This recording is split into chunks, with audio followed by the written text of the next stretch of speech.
Hamdan wa syukronillah wassalatu wassalamu ala rasulillah alladzi la nabiyya ba'da. Mari kita awali dengan membaca suratul Fatihah. A'udzubillahi minasyaitonir rajim. Bismillahirrahmanirrahim. Alhamdulillahirabbil alamin arrahmanir rahim maliki yaumiddin. Iyyaka na'budu wa iyyaka nasta'in. Ihdinas siratal mustaqim.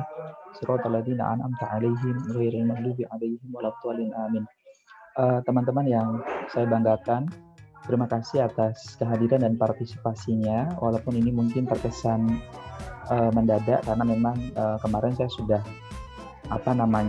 memberikan warning kalau kita mau Zoom mungkin akan saya beritahu 1 minggu sebelumnya. Tapi ini Zoom bukan terkait dengan mata kuliah, tapi terkait dengan penjelasan tugas, ya, penjelasan tugas.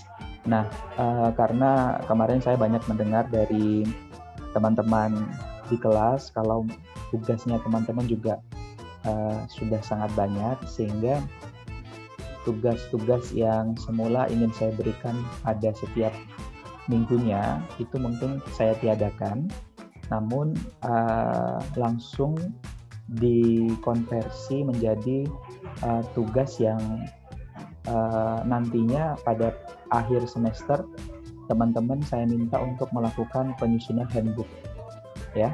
Jadi penyusunan handbook itu akan saya jelaskan ada apa saja, namun tugas akhir teman-teman itu ada pedoman, ada penyusunan handbook, dan ada juga pembuatan mini paper, ya, mini paper, atau teman-teman berusaha untuk mengaplikasikan metode-metode yang sudah teman-teman dapatkan di perkuliahan. Tapi untuk sesi kali ini saya hanya ingin menjelaskan, nanti bertahap ya, supaya teman-teman tahu gambarannya. Di dalam kesempatan ini saya berusaha untuk menjelaskan bagaimana teknis penyusunan handbook, ya. Ada 6 item yang harus teman-teman ketahui. Yang pertama cover, ya, layaknya buku, ya, atau buku acuan. Teman-teman harus buat cover yang bagus, dan tentunya cover itu secara tidak langsung mendeskripsikan isi yang ada di dalam buku tersebut. Karena ini adalah temanya metode kuantitatif pengambilan keputusan, maka nanti disesuaikan, ya. Monggo nanti dicari kira-kira icon atau vektor apa yang paling tepat atau paling sesuai untuk menggambarkan isi dari keseluruhan cover itu. Karena ini menjadi unsur penilaian saya juga. Yang kedua, topik pembahasannya. Nah, apa yang akan dibahas? Yang akan dibahas ada 10 model, ada 10 metode. Nah, 10-10-nya ini sebagaimana yang sudah tercatat atau tertera pada RPS, ini harus dimasukkan semuanya, ya, dari mulai metode linear programming dengan metode grafik, ya, sampai dengan materi terakhir, ya, kalau saya tidak salah adalah decision tree analysis. Jadi 10, nanti dihitung-hitung kalau ternyata teman-teman baru menyusun atau merangkum 9, berarti ini belum selesai, ya. Jadi harus ada 10, dan 10-10-nya itu teman-teman tidak perlu mengarang, lihat saja topik-topik bahasan atau materi-materi yang ada di dalam RPS yang sudah saya kirimkan ke teman-teman semua. Kemudian yang ketiga terkait dengan sistematika penulisan. Pertama, di dalam setiap topik, ya, di dalam setiap topik, ya, jadi nanti teman-teman menyusunnya per topik, ya. Jadi misalkan metode linear programming, ya, dengan pendekatan grafik. Nah, itu ada pendahuluannya, kemudian penjelasan teorinya, kemudian ada soal dan pembahasan. Nah, baru nanti yang terakhir ada tutorial aplikasi. Nah, di tutorial aplikasi ini, ya, teman-teman setelah mengerjakan manual, ya, di bagian soal dan pembahasan, nanti di bagian tutorial aplikasinya ini adalah merekam proses pengerjaan dengan menggunakan aplikasi yang aplikasinya itu adalah KM for Windows. Nah, itu ada juga, sudah saya cantumkan di dalam RPS. Silakan di-download, silakan dipelajari. Kalau misalkan teman-teman bingung teman-teman bisa lihat di bukunya Pak Haryadi Sarjono. Di situ lengkap bagaimana cara-caranya. Tinggal nanti disesuaikan dengan soal yang teman-teman buat. Nah, soal dan pembahasan bagaimana Pak? Soal dan pembahasan itu, ya itu teman-teman yang susun sendiri, teman-teman yang buat sendiri. Jadi teman-teman yang membuat soal, mendesain soal, teman-teman juga yang menjawab. Jadi tugas yang seharusnya saya berikan di setiap minggu, secara tidak langsung ini sudah dimasukkan di dalam sini. Jadi teman-teman buat soal-soal itu seideal mungkin, sedekat mungkin dengan kehidupan yang real. Dari contoh-contoh yang saya berikan, seperti kemarin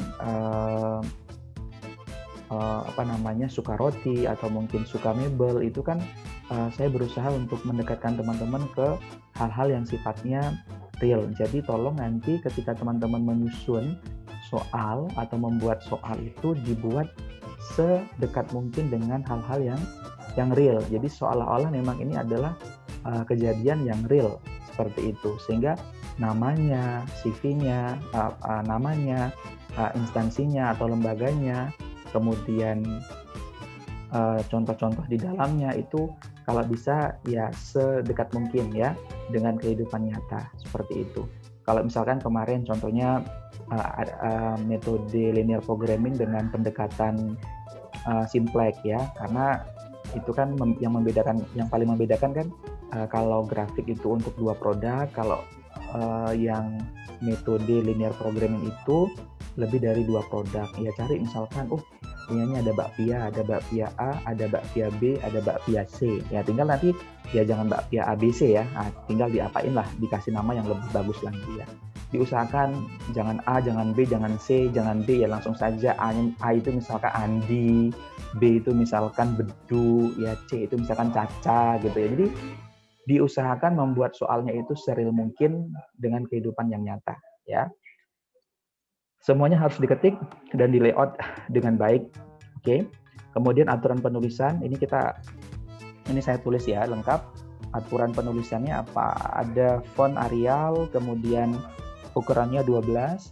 Ukuran untuk judul topik bisa disesuaikan. Jadi misalkan topiknya linear programming dengan pendekatan grafik yang mungkin subjudulnya bisa diperbesar. Tapi untuk yang selanjutnya, normalnya itu menggunakan Arial 12. Ya, ini mudah-mudahan teman-teman bisa memahami ya. Kan kadang misalkan untuk membedakan antara subjudul dengan isinya. Nah, ini mungkin perlu dibedakan atau mungkin di bold, ini terserah, tidak saya batasi. Ya, tidak saya tentukan maksud saya. Tidak saya atur loh. Sedetail itu tidak saya atur, tapi silakan berkreasi. Masih ada ruang buat teman-teman untuk berkreasi. Kemudian spasi 1,5, kemudian layout itu maksudnya rata kanan kiri atas bawah itu 2,54 normal maksud saya ya. Jadi kalau di MS Word itu ada layout yang sudah normal ya, nggak perlu di setup lagi, sudah ikuti itu saja. Kemudian harus ada header footer dan ada halamannya ya. Otomatis ketika ada header footer, ada halaman, maka nanti di situ harus ada daftar isi. Nah ini saya lupa tadi, terburu-buru mungkin, di bagian aturan penulisan ini juga nanti ada daftar halaman ya. Kemudian misalkan ada daftar tabel, berarti juga ada daftar tabel. Ada daftar gambar, berarti ada daftar gambar. Seperti itu. Mohon nanti ditambahkan ya, dicatat. Nanti pun ini setelah ini saya juga akan rapikan, kemudian nanti saya akan share. Kemudian untuk reference manager, untuk teman-teman kan saya yakin banyak membaca ya dari buku, dari artikel, itu tolong menggunakan reference manager ya, manager referensi. Jangan dilakukan secara manual. Harus belajar dari sekarang bagaimana mengoptimalkan software untuk mempermudah kerja teman-teman, khusus dalam hal membuat referensi atau daftar pustaka. Jadi silahkan teman-teman bisa memanfaatkan Mendeley, kemudian bisa memanfaatkan Zotero, atau juga bisa memanfaatkan fasilitas atau layanan yang sudah disediakan oleh MS Word. Dan yang terakhir, untuk referensi atau daftar pustaka, buku itu minimal 5, Jadi nanti teman-teman harus berusaha ya, dari handbook yang teman-teman susun itu diusahakan ada 5 buku, kemudian silakan boleh cari artikel. Ini tidak apa namanya, tidak saya tentukan minimalnya berapa. Silakan dicari sebanyak-banyaknya, dan teman-teman juga bisa mengambil dari webpage. Yang penting sumbernya valid ya, dan saya yakin teman-teman sudah di posisi ini semester 5 tentunya bisa membedakan mana informasi yang valid atau yang invalid ya, mana informasi yang reliable, mana yang unreliable ya. Jadi mana yang bisa dipertanggungjawabkan, mana yang tidak bisa dipertanggungjawabkan. Kata kuncinya semakin banyak referensinya semakin baik. Nah, itulah beberapa atribut, beberapa hal yang saya ingin sampaikan pada teman-teman pagi ini untuk pedoman penyusunan handbook. Ya, jadi teman-teman setiap pertemuan kita tidak perlu ada pertemuan kuliah seperti biasa.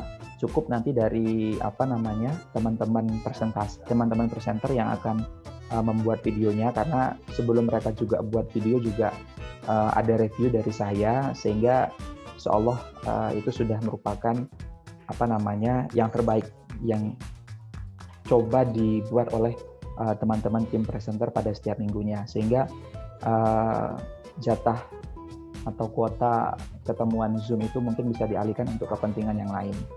Itu mungkin dari saya, sehingga kalau ada yang tanya, Pak kemarin katanya mau kasih tugas per minggu, enggak, tugasnya itu secara tidak langsung ya untuk penyusunan handbook ini.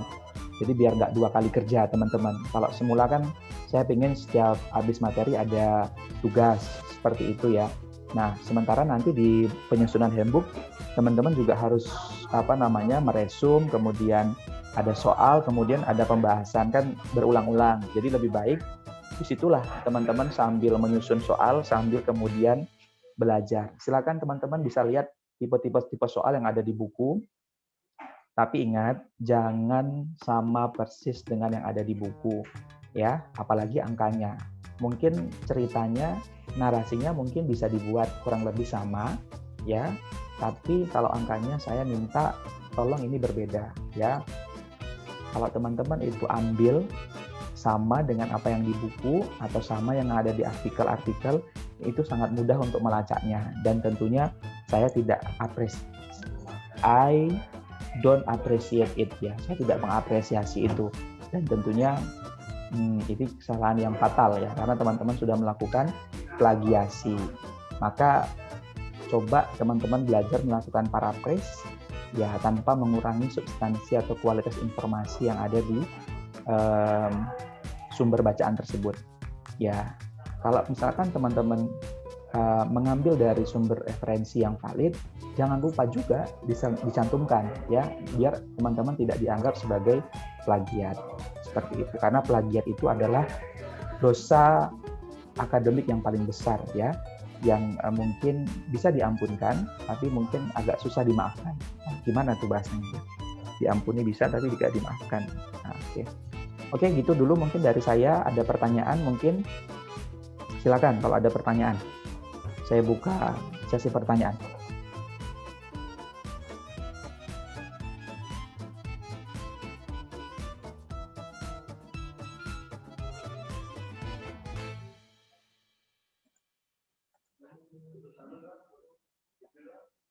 Halo, ada pertanyaan? Kalau tidak ada, kita cukupkan. Pak, saya mau bertanya, Pak. Inayah, Pak. Oke, gimana Mbak In? Ini handbooknya masih seperti kemarin ya, Pak? Kelompok atau gimana, Pak? Oh, harus kelompok. Kalau nggak kelompok nanti susah. Jadi bagus pertanyaan dari Mbak In untuk mengingatkan dan menegaskan bahwa ini dikerjakan secara kelompok, sehingga teman-teman bisa berbagi peran ya. Jangan dikerjakan sendirian. Ya, tapi tentunya saya juga tidak mau teman-teman itu terlalu parsial dalam mengerjakan.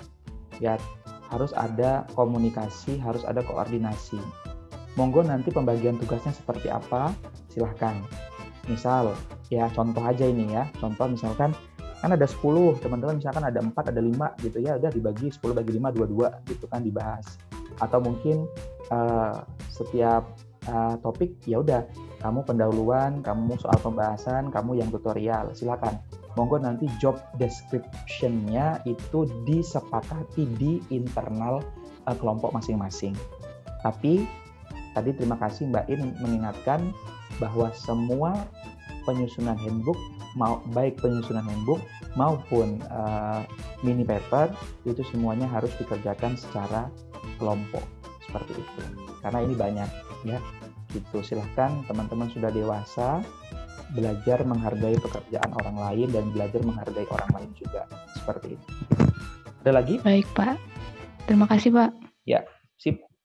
Ada lagi yang ingin ditanyakan? Minimal buku 5 ya, jangan lupa.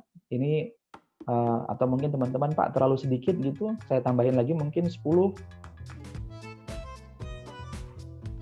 atau sudah 5 cukup? 5 aja Pak. Sudah Pak, cukup. Ya, Cukup. ada saja Pak. Siap. Tidak terlalu banyak itu tidak baik juga. Oke, ya. Jadi ya tadi saya mikir 5 sudah inilah ya, sudah sudah cukup lah. Ditambah lagi nanti teman-teman dari artikel-artikel ya, artikel-artikel bisa dari googling, searching ya, banyak misalkan dari skripsi, dari tugas-tugas akhir itu nggak apa-apa, tapi difilter, kemudian diracik ya, dimasukkan mana yang penting-penting itu dimasukkan. Dan bahkan mungkin begini, biasanya kan kalau di dalam skripsi atau di dalam artikel yang sudah terpublikasi, itu kan ada referensinya. Nggak apa-apa, teman-teman baca referensinya, kemudian dilacak referensinya. Nah, seperti itu caranya. Gitu. Jadi, teman-teman tidak perlu start from zero. Ya, teman-teman bisa ambil mungkin satu buku, ya, atau mungkin satu artikel, kemudian dilihat ada beberapa referensi mana nih yang bisa teman-teman adaptasi atau teman-teman adopsi. Begitu. Oke, ini clear ya tugas teman-teman. Jadi mohon jangan bertanya-tanya lagi atau mungkin punya prasangka yang tidak baik. Ini jangan-jangan Pak Izran nanti ngasih tugasnya mepet-mepet, ya. Mintanya numpuk-numpuk di belakang gitu, enggak ya. Jadi dari sekarang bahkan di dalam RPS juga sudah jelas bahwa kita tidak ada bahkan mohon maaf untuk yang UTS bukan untuk yang sifatnya review itu tidak ada ya, saya tiadakan ya, tugas saya tiadakan. Kemudian responsi, ada tugas-tugas yang lain juga saya tiadakan. Teman-teman fokus untuk menyelesaikan tugas akhir. Tapi mohon maaf nih, kalau teman-teman kendor dari awal, ya nanti saya khawatir di bagian akhir teman-teman juga akan bahasa Jawanya keteteran. Karena tidak hanya mata kuliah saya ya, mata kuliah yang lain saya yakin juga punya tugas akhir yang mungkin bobotnya mungkin lebih besar ya daripada yang ini. Cuman maka kenapa saya ingin sampaikan ini di awal ya, ini masih pertemuan kita yang keempat ya, ini masih pertemuan keempat, jadi ya ini masih panjang sehingga teman-teman bisa mempersiapkan itu lebih baik lagi. Begitu ya teman-teman. Ada lagi? Kalau tidak ada kita cukupkan. Sudah jelas? Ada yang belum jelas? Jelas, Pak.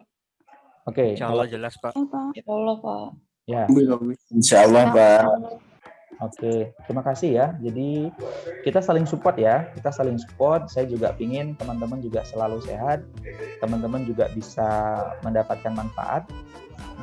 Tentunya teman-teman juga berusaha untuk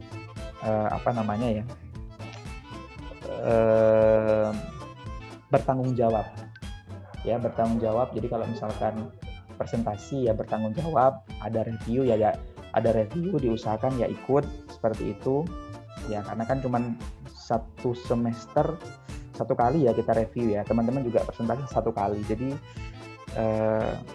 itu mungkin wadah saya untuk bisa berinteraksi dengan teman-teman gitu secara intensif ya. Kayak kemarin saya interaksi dengan Mbak Choi, Mbak Aprista, kemudian Mas Farhan, Mbak Fadila, terus Mbak Natia. Kan kalau sedikit kan enak kita diskusinya gitu ya. Kalau terlalu banyak kan mungkin saya tidak efektif juga. Maka manfaatkan, pesan saya ya, maka manfaatkan momen review per minggu itu sebagai ajang kita untuk bersilaturahmi seperti itu. Karena saya tidak akan membuat kelas ya masuk kelas saya, itu enggak ya, kecuali mungkin nanti satu kali lagi mungkin itu penjelasan untuk mini paper. Nanti mungkin di pertemuan ke-6 saya akan jelaskan seperti itu. Itu mungkin dari saya. Terima kasih.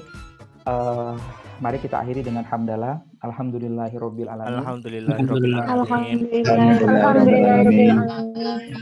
Ya, sehat-sehat. Assalamualaikum warahmatullahi wabarakatuh. Waalaikumsalam warahmatullahi wabarakatuh. Warahmatullahi wabarakatuh.